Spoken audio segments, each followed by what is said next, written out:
घुस गेले रात छौरा खिड़की से, घुस गेले रात छौरा खिड़की से। हाँ आंगन में बाबू दुआरे पे मैं रहे दुआरे पे मैं, आंगन में बाबू दुआरे पे मैं रहे दुआरे पे मैं।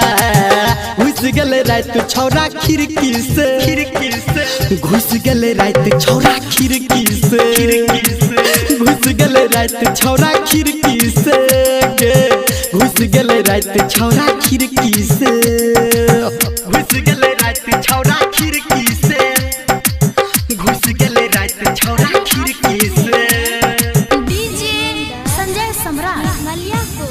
हाँ रहे अनहरिया सुतै के बेरिया, हम रहिए जागल गे, रहे पालन ई छौरा के सबटा, नींद हमर रहे भागल गे, नींद हमर रहे भागल गे। हाँ घर के खिड़की रहे के खुला, चोइठ गेलै छौरा दूध तल्ला, घरक बिलाई केल कही गे काई, अकेल कही गे काई, जब केल कही गे काई। घुस गेले रात छौरा खिड़की से, घुस गेले रात छौरा खिड़की से, घुस गेले रात छौरा खिड़की से, घुस गेले रात छौरा खिड़की से।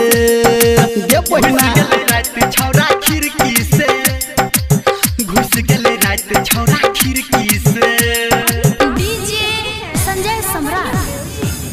हाँ देह करा थर थर, आँख करा फर फर, सहित गेलो हम बाल में, एने ओनी देख छौरा ढललक बाजा, ललकै चुम्मा गाल में, ललकै चुम्मा गाल में। हाँ धर्मेंद्र के डर न भेले, सीधा हमारा घर घुस गेले।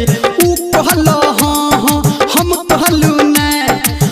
कहलू नहीं सखी हम कहलू नहीं। घुस गेले रात छौरा खिड़की से, घुस गेले रात छौरा खिड़की से, घुस गेले रात छौरा खिड़की से, घुस गेले रात छौरा खिड़की से।